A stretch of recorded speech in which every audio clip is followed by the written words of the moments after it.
Olá, companheiras, olá, companheiros, saudações petistas. Sejam muito bem-vindas e muito bem-vindos a mais uma edição do podcast Em Tempos de Guerra, a Esperança é Vermelha. Hoje é sexta-feira, dia 11 de agosto. Eu sou o Patrick e toco a conversa junto com vocês.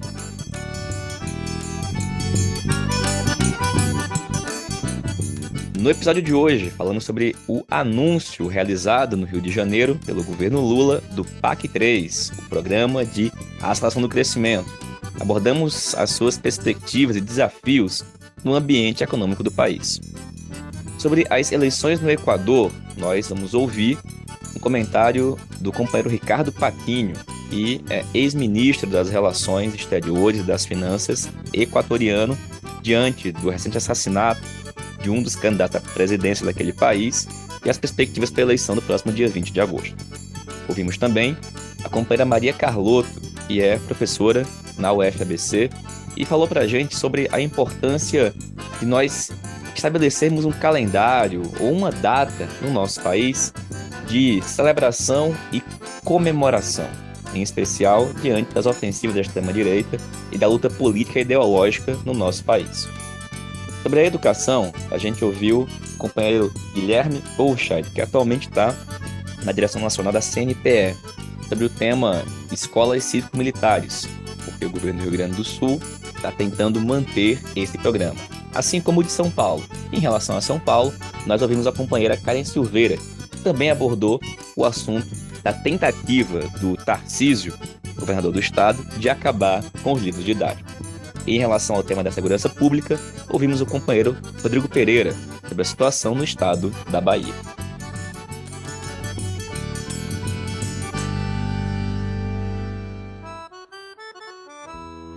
E pessoal, a gente começa a edição de hoje, aqui do podcast, falando sobre o anúncio realizado hoje no Teatro Municipal do Rio de Janeiro do novo PAC.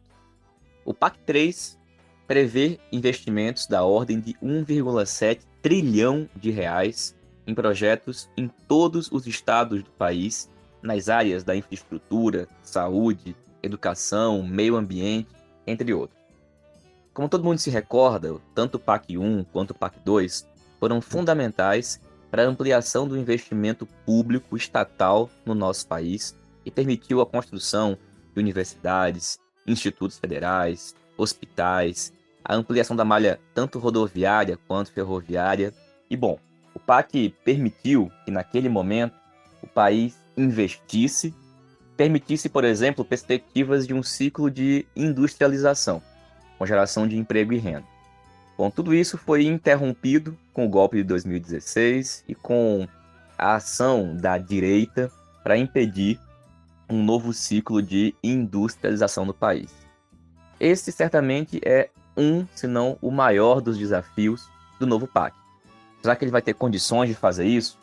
É muito importante que tente.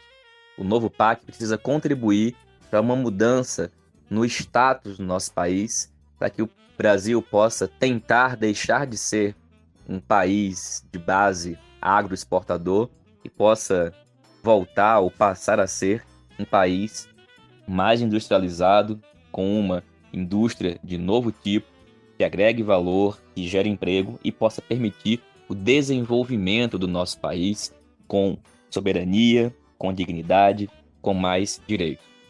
Óbvio, os PACs anteriores também tiveram as suas contradições, em especial nas chamadas grandes obras, que tiveram impactos ambientais, sociais, e esses debates devem ser travados e feitos agora, desde já.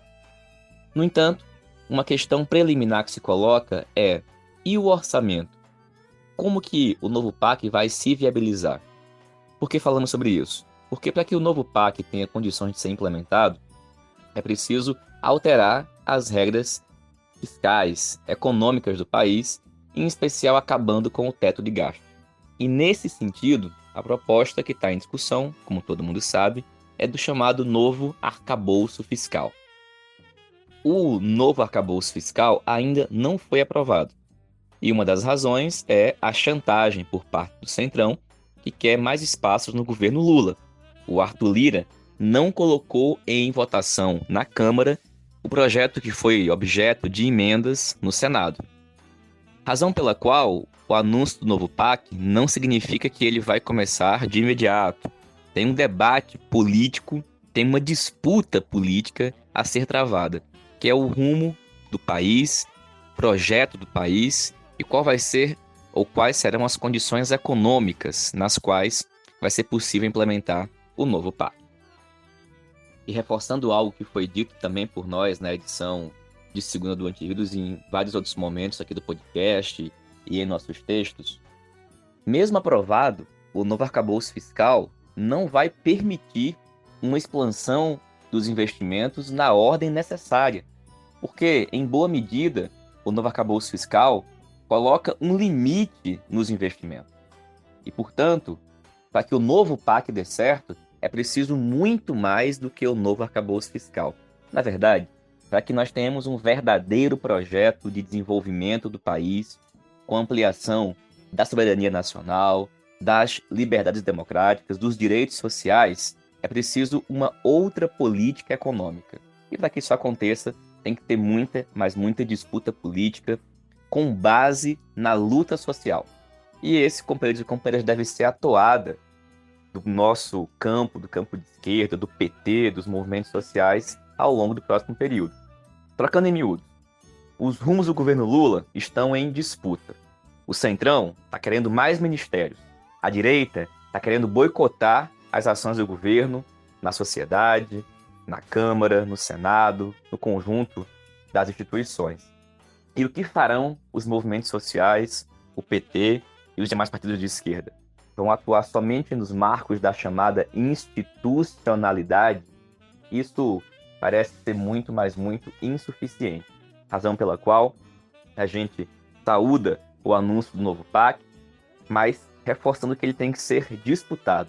Ele não pode servir para alimentar, por exemplo, setores que já lucram muito nas condições atuais, como é o caso do agronegócio, como é o caso do setor financeiro. O novo PAC tem que servir para enfrentar, inclusive, esses setores, criando as condições, como foi dito, para um novo ciclo de desenvolvimento no nosso país. E dito isso, pessoal, até para exemplificar e reforçar a situação de disputa, de acirramento e escalada dos conflitos, tanto no Brasil quanto no mundo e na nossa região, a gente vai ouvir agora um áudio que nos foi enviado pelo Ricardo Patinho, que é ex-ministro das Finanças, da Economia e também das Relações Exteriores dos governos do presidente Rafael Correa no Equador. E o Patinho comenta para a gente como é que está a situação política nesse momento no Equador, em que foi decretado estado de exceção em virtude do assassinato de um dos candidatos à presidência da República, nas eleições que ocorrem no próximo dia 20 de agosto, daqui a 9 dias. O assassinato desse candidato, da direita, criou um ambiente de grande instabilidade, num país que já vivia uma situação de grande instabilidade. Bom, é o comentário do Ricardo Patinho que a gente escuta a partir de agora. Buenas tardes, compañeras y compañeros. Soy Ricardo Patiño de Ecuador. Quiero comentarles que en el Ecuador estamos en la campaña electoral por elecciones anticipadas, debido a que el presidente Lasso, a mitad de su periodo, decidió disolver la Asamblea Nacional porque estaba enfrentando un juicio político y estimaba que iba a ser censurado. De tal manera que las elecciones se van a producir el 20 de agosto, en 9 días más, y hace 2 días se produjo el asesinato de uno de los candidatos, que se llama Fernando Villavicencio. ¿Cuál era la situación de encuestas hasta el momento? Nuestra candidatura de la Revolución Ciudadana, con Luisa González y Andrés Arauz, ha estado desde hace un mes al menos en los primeros lugares, aproximadamente por el 40% de intención de voto.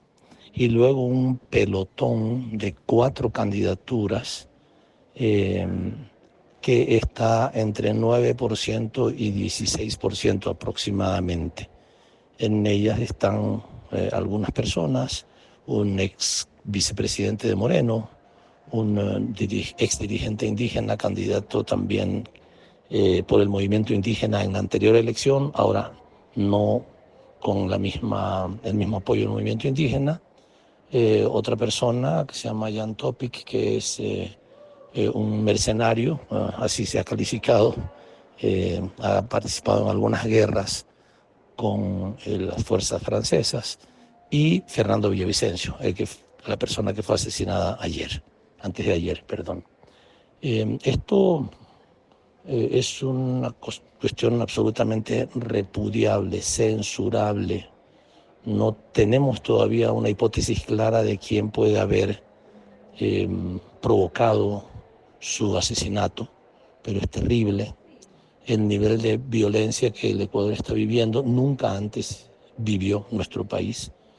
No solamente la delincuencia común, la delincuencia de grupos criminales, narcotraficantes que ya tienen al Ecuador en una situación de zozobra, de gran molestia, de gran miedo y terror, sino que en los últimos tiempos se están asesinando políticos, alcaldes, autoridades de diverso tipo. En los últimos meses al menos 7 asesinatos, y el más grave, contra un candidato presidencial. Lamentablemente, algunas personas irresponsables y el propio presidente Lasso han comenzado a insinuar que algún partido político pudiera estar, o algún político pudiera estar detrás del asesinato, e insinúan que podría ser la Revolución Ciudadana, porque Fernando Villavicencio era un contradictor, un adversario de nuestro proyecto político. Pero esto pues no tiene ningún sentido, este tipo de insinuaciones falsas, porque muchos de los candidatos que son de derecha, como Villavicencio y otros más, son adversarios políticos de la Revolución Ciudadana. Pero por otro lado, Fernando Villavicencio viene atacando a Rafael Correa y a la Revolución Ciudadana desde hace 17 años y nunca había sido golpeado ni ninguna cosa de esa naturaleza. No, esto no había pasado nunca, y nosotros, por supuesto, no somos del tipo de acciones de esta naturaleza.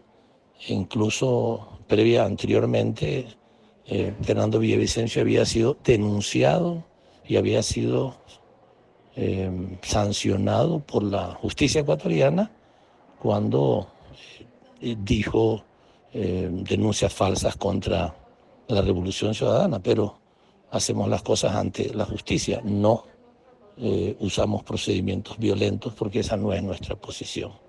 Y por otro lado, tampoco tendría sentido pensar que quienes estamos en el primer lugar de intención de voto, en las mejores posibilidades de ganar las elecciones, vamos a provocar una cosa de esta naturaleza, que por supuesto provoca una situación de inestabilidad y puede ser utilizado, como efectivamente ya están comenzando a utilizarlo, para acusarnos a nosotros de este vil asesinato.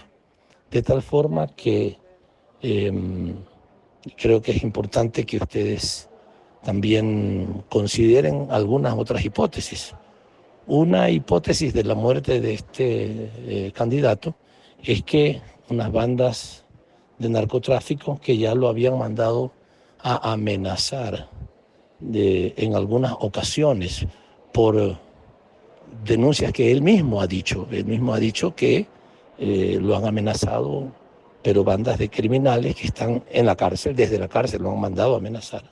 Esta es una hipótesis, que sea una reacción de ellos, que han cumplido una amenaza. La otra hipótesis es de que también la derecha ecuatoriana, el imperialismo norteamericano, muy preocupado por la posibilidad de que la Revolución Ciudadana gane las elecciones en primera vuelta, hayan provocado este asesinato para culparnos a nosotros y tratar de reducir nuestra intención de voto, para tratar de manchar el proceso electoral y provocar una reducción en nuestra votación. Si es que esta es un poco la situación que estamos viviendo. Quería comentarle ante un pedido del compañero Walter acerca de cómo está la situación en nuestro país. Espero que sea de utilidad para ustedes y también apreciaríamos sus notas de solidaridad con la Revolución Ciudadana, al mismo tiempo, por supuesto, de pesar por el asesinato del candidato Villavicencio, pero también de solidaridad con nuestro proyecto porque están intentando desprestigiarnos a nosotros y tratar de esta manera evitar el triunfo de la Revolución Ciudadana en esta primera vuelta, lo cual a ellos les permitiría armarse un poco para la segunda vuelta y tratar de revertir los resultados. Así, en síntesis, muchas gracias por la atención de ustedes, les mando um forte abraço.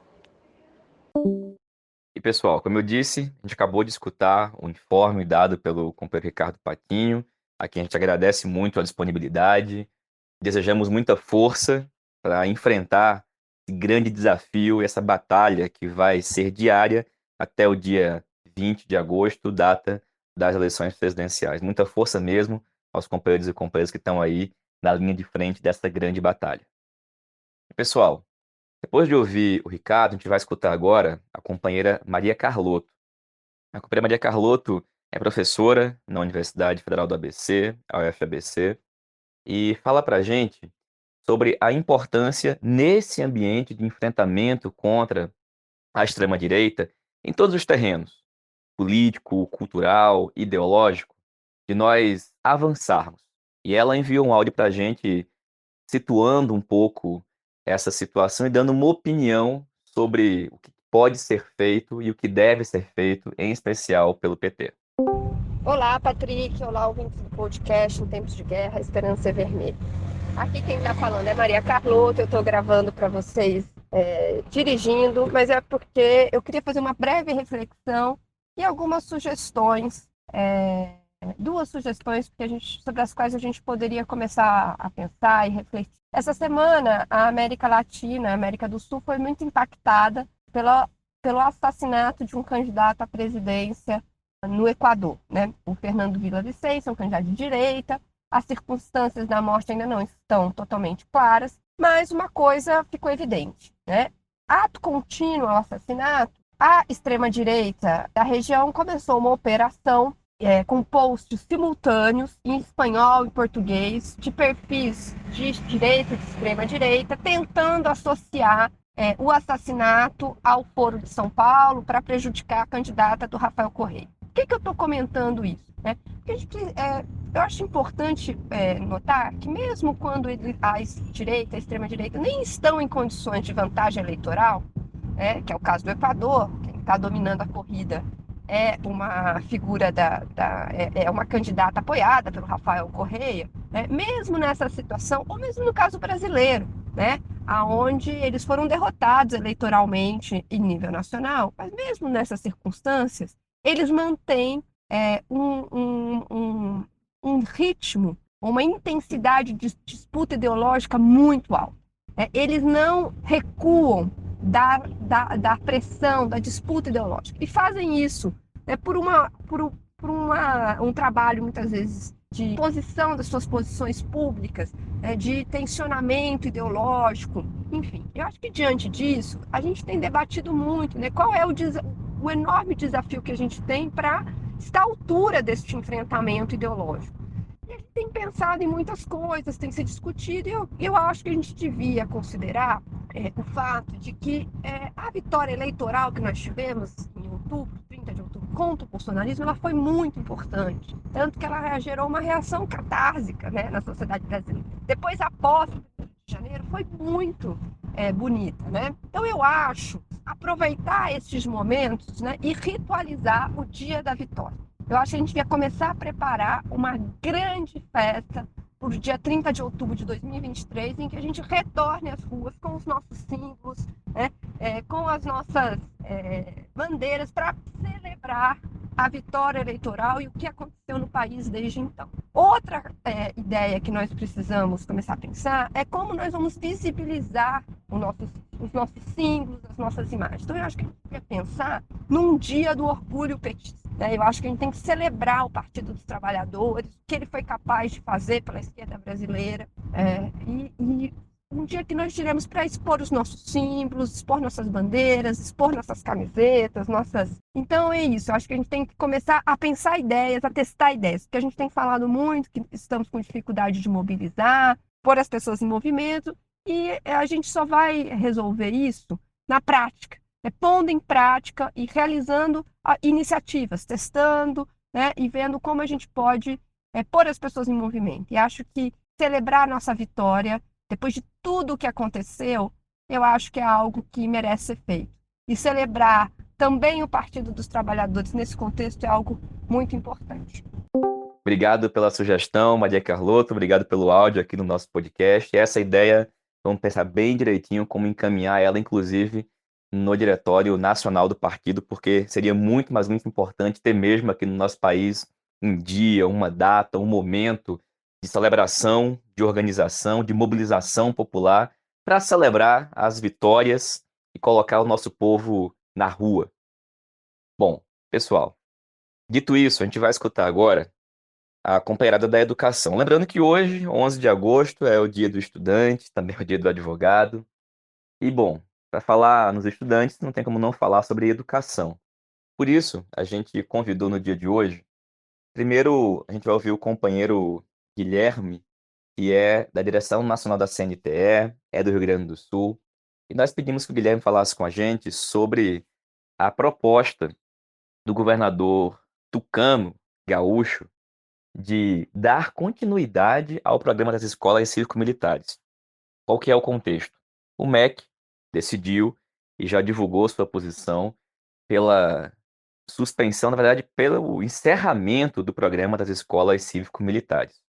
Acontece que o Tarcísio, em São Paulo, o Leite, no Rio Grande do Sul, disseram que vão dar continuidade a esse programa. Bom, para falar sobre esse assunto, inicialmente, a gente escuta agora nosso companheiro Guilherme, lá do Rio Grande do Sul, e da direção da CNTE.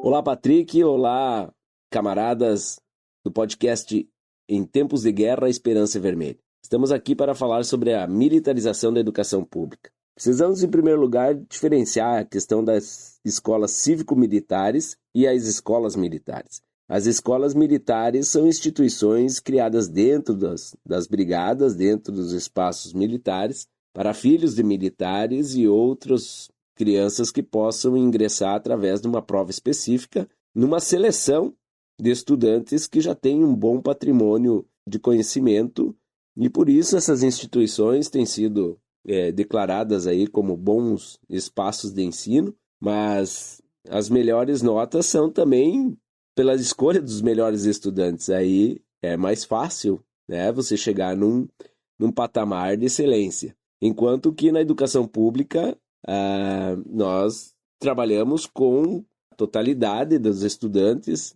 né, de crianças e adolescentes que estão muitas vezes em situação de abandono, né, social. Então essa é a primeira diferenciação, né, das escolas militares, enquanto que as escolas cívico-militares vêm, né, de um projeto de um setor conservador que no bolsonarismo emplacou, né, um projeto que era o PECIM, né, o Programa das Escolas Cívico-Militares. E esse programa se espalhou pelo Brasil todo. E aqui no Rio Grande do Sul, nós tivemos a inclusão de 14 escolas, né, até 2022, 14 escolas que adotaram esse modelo. Inclusive, na escola que eu dirijo, né, tentaram vir conversar para que fosse criado uma escola cívico-militar, e a gente não topou a ideia e fechamos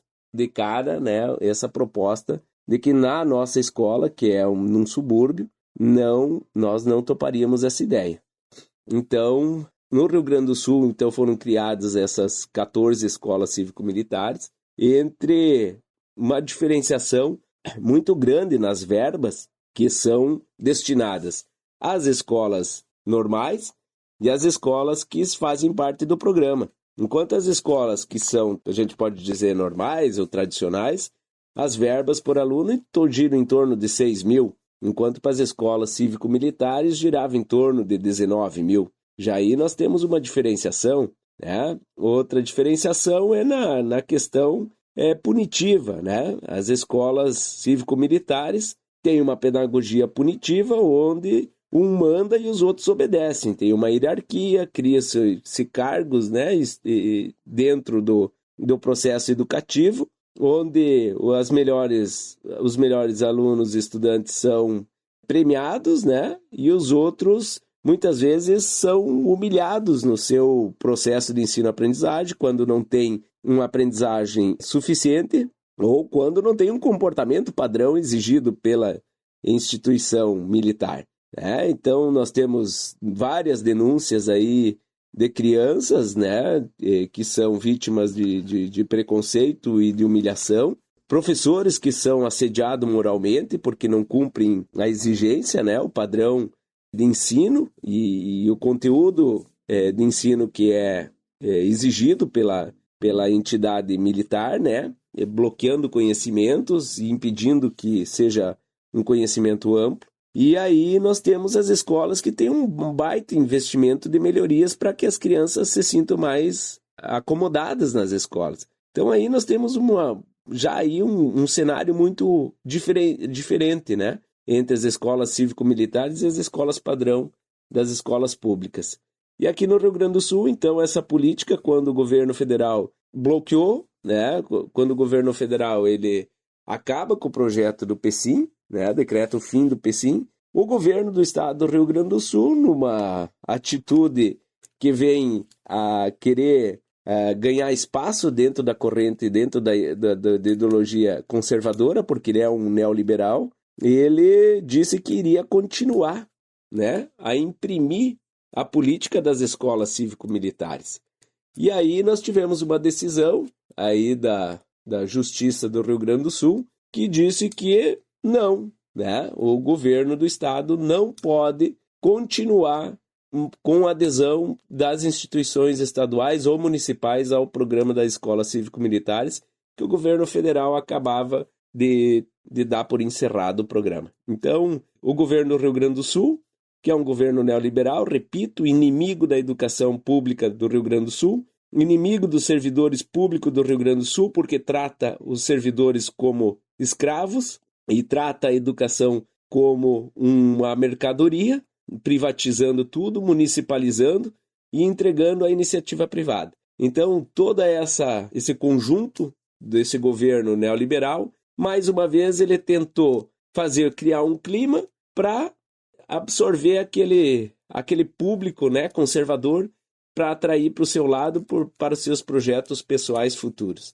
Nós estamos aqui sempre na luta contra esse governo neoliberal, né? Um governo capitalista neoliberal, e nós vamos estar sempre de olho em cada passo que esse governo dá. Nós estamos na resistência e assim vamos continuar. Um grande abraço e até mais. Valeu, Guilherme. Obrigado pela participação aqui, companheiro. E dando continuidade ao debate da educação, a gente vai ouvir agora a companheira Karen Silveira, porque além do debate em torno das escolas cívico-militares, nós também tivemos essa semana o anúncio por parte do governo do estado de São Paulo, do Tarcísio de Freitas, sobre a abolição do livro didático impresso na rede estadual de São Paulo. Pois é, o anúncio, a proposta do governo de São Paulo é de acabar com o livro impresso e adotar apenas materiais digitais. E isso veio na esteira, inclusive, da discussão sobre a continuidade das escolas cívico-militares. Para falar sobre esse assunto, a gente escuta agora a companheira Karen Silveira, da direção da APOS.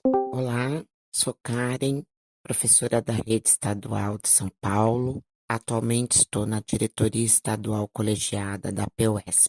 Semana passada, fomos surpreendidos com a informação que o Estado de São Paulo não iria aderir ao PNLD, Programa Nacional do Livro Didático. A semana passada era a última semana para fazer indicação desses livros, que nós, professores, escolhemos, né, durante o primeiro semestre quais livros a gente avaliava que seria mais apropriado para trabalhar com os alunos de cada escola. Então, cada professor na sua escola fez a escolha. E a semana passada era o momento em que os coordenadores pedagógicos iriam inserir essas escolhas no sistema do PNLD. Porém, isso não aconteceu porque o Estado recusou essa verba. Essa é uma verba exclusiva para isso. O fato do Estado ter recusado, o Estado deixa de receber, ela não vem, e o aluno deixa de ter contato com o material impresso. A maioria dos alunos, grande parte dos alunos no estado de São Paulo, primeiro contato com o texto, com o livro impresso, acontece com a chegada na escola com o livro didático, e isso ao ano que vem passa a não ser mais uma realidade. A informação que o governo trouxe no mesmo momento é que a partir do ano que vem teremos apenas o material digital que estará numa plataforma, que é o Centro de Mídias de São Paulo, CMSP, onde terá todo a matéria necessária de acordo com o currículo do Estado de São Paulo.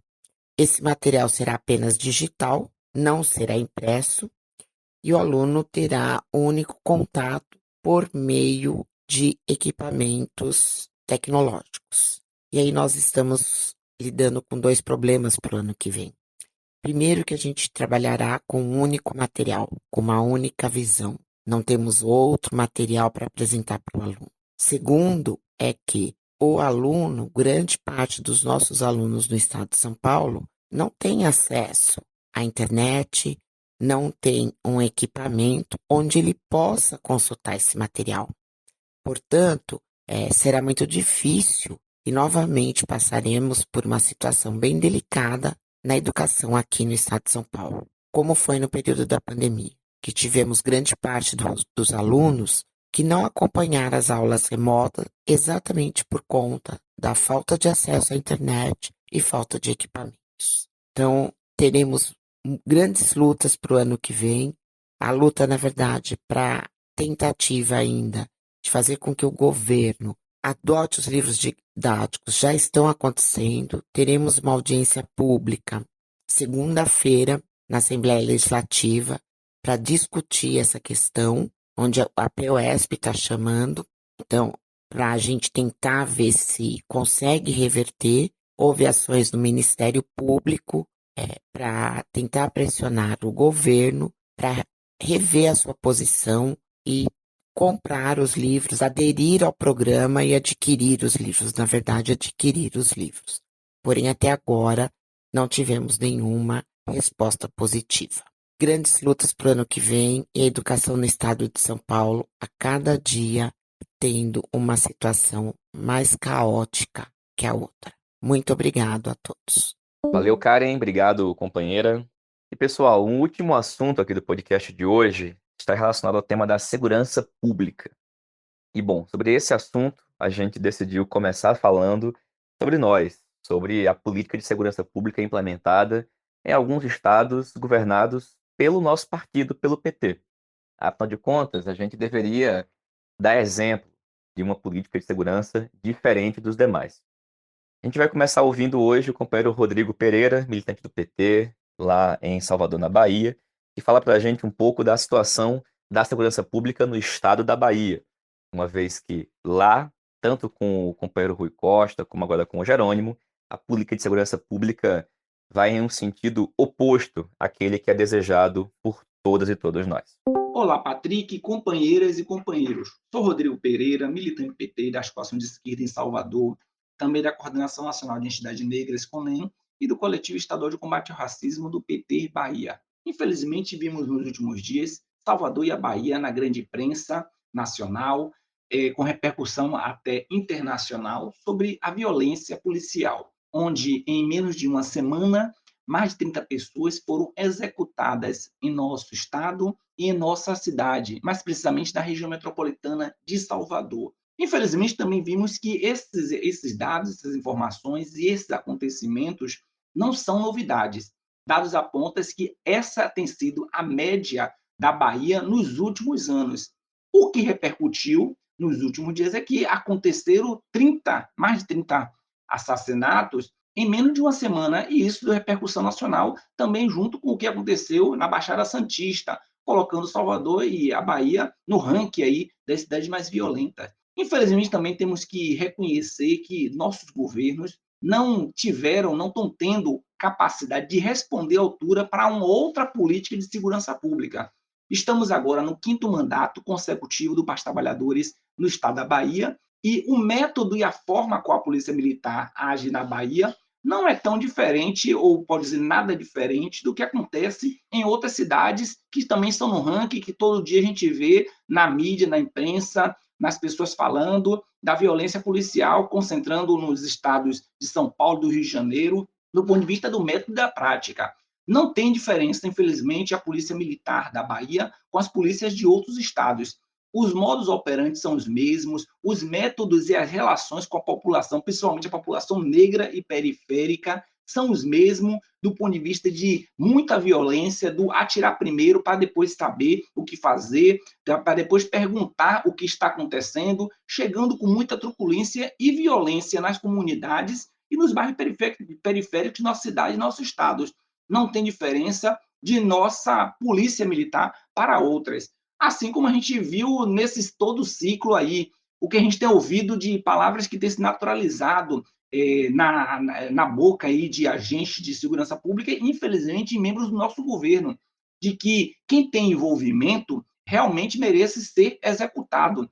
Estamos num estado sem lei, onde a lei, quem própria é dita, é a própria Polícia Militar, que identifica as pessoas, se ela tem envolvimento, ela merece ser executada. Nesse ciclo aí, é importante falar que, infelizmente, o governador Jerônimo tem reproduzido a lógica que a gente condenou durante os 8 anos do governador Rui Costa, dos modus operantes e do ponto de vista de concordar dos métodos que a polícia militar utiliza para a população, onde o governador Jerônimo disse nos últimos dias, a partir dos fatos ocorridos, que se tiver possíveis excessos, vai ser apurados. Essas são termos, são palavras utilizadas por governadores de direitas, por elementos de direita. E não podemos topar esse tipo de reação. Infelizmente, ontem, na quarta-feira, o governador, mais uma vez, como uma forma de combater a dita, entre aspas, criminalidade, ofereceu mais instrumentos para o aparato militar,